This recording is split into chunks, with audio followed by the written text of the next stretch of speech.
مع اقوى فريق في العالم ريال مدريد، ثم هلعب يوم الاحد كده كده مع شباب بلوزداد. اذا انا كده كده هلعب. طب انا رجعت السبت بالليل بعد الماتش ولا الحد، لماذا لم تلعب مباراه للنادي الاهلي؟ يعني ما هو انت برضه ده مبدا تكافؤ فرص، ولا ايه رايك؟ بص، اصل احنا هنا بنحب ندلع الاهلي.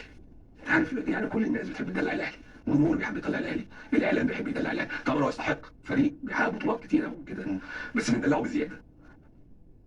بدي تصريحات وانا شاهد، قال لو جابوا مدير فني اجنبي لما كان مدير فني الزمالك همشي. حصل. الكابتن تامر وقتها كان ليه تصريح رد، قال واحنا نخدم الزمالك يعتمد في اي مكان، ولو جاء مدير فني اجنبي امشي لانك انت ابن من ابناء الزمالك وخد فرصتك. امبارح الكابتن معتمد قال ما حصلش، فالنهارده ترند مصر تامر عبد الحميد خايف للزمالك. حصل.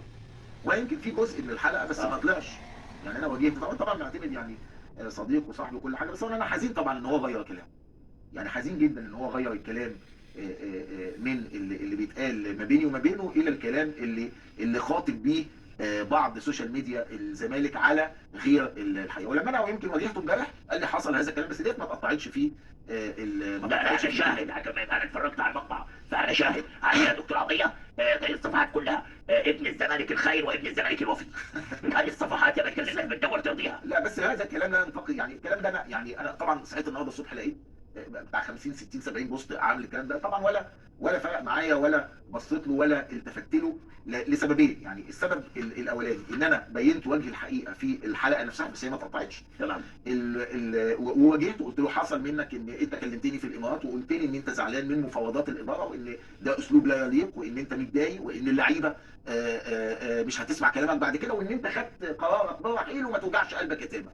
قلت له حصل. قال لي حصل امبارح في الحلقه. يا باشا امبارح في الحلقه. يعني بعد ما حب ياخد يعني ايه هو كان عاوز ياخد بونت، كان عاوز حبيبنا يعني ممكن الله اعلم بنيته، يعني ممكن يكون هو راجل نسي، او ممكن يكون هو راجل الله اعلم. هو صديقي طبعا وصاحبي، وبكن له كل اعتزاز وتقدير وكل شيء، واحنا اصدقاء من زمان، علاقتنا طيبه من زمان. ممكن يبقى غير موفق فيها على الهواء وتبقى انت مش هتفسد الود قضيه، واخد بالك. وعملوا عليها فيلم وما جابش الرد بتاعي في جوه الحلقه اللي انا اثبتت فيه ان لا انت قلت لي كده واللي انا بقوله ده طلع صح. في المشيان واخد بالك انت مشيت بشكل مش كويس، زي ما اسماعيل يوسف ماشي بشكل مش كويس، زي ما مشيت بشكل مش كويس، زي في ناس كتير مشيت بشكل مش كويس. طيب هنتفق ان كره القدم بتعديل موعد مباراه الاهلي مع شباب بلوزداد في الجوله الثالثه من دوري المجموعات لبطوله دوري ابطال افريقيا لتقام 22 ديسمبر 2024 بدلا من موعدها السابق في 13 ديسمبر 2024، وهو بيتعارض مع مباراه الاهلي مع سموحه. خلي بالك من الاول الاتحاد الافريقي، وده اللي كنت بقوله ايام محمد حسين، ان هذا الرجل سيبرئه التاريخ والزمن والايام بينا، لان الناس ركبت الموجه على باطل، وساظل ادافع عنه لانه اتظلم ولن نجد افضل منه باحترامي للموجودين. ابص خلي بالك من السطر الاولاني، الاتحاد الافريقي غير الميعاد بعد متشوكه، فاصطدمت مباراه سموحه يا كابتن خالد الغدور مع ميعاد الاتحاد الافريقي الجديد، ما يتعارض مع مباراه الاهلي وسموحه في الجوله الخامسه من الدوري. فقد تقرر اقامه مباراه الاهلي وسموحه الثلاث 7 يناير، إقامة مباراة سموحة مع مودرن سبورت الأحد 12 يناير. شوف عمل إيه في الجدول. أما إنبي في الرابطة عشان الكابتن خالد أرقام ما لحقش إنبي في الرابطة، إنبي كان عنده ارتباط، واخد بال حضرتك؟ أهو يبقى حضرتك ما تجيش تقول معلومات أهو على البيان أهو يا دكتور عظيم. واضح، بيان واضح وصريح. وخلي بالك عاجبني جدا اللي كتب البيان نظرا لقيام الاتحاد الافريقي، وده اللي كان دايما يا عيني الحاج احمد حسين يقول يا جماعه كل ما نيجي نعمل حاجه الاتحاد الافريقي يبوظها لنا. بص بقى، طالع مجلس اداره الرابطه خطاب الوارد من النادي الاهلي وما تضمنه من اسباب ومعطيات اجبرته على تحديد اللي هو بتاع الموعد بتاع كاس الرابطه مع انبي. شوف قال لك ايه، وبعد دراسه ما ورد.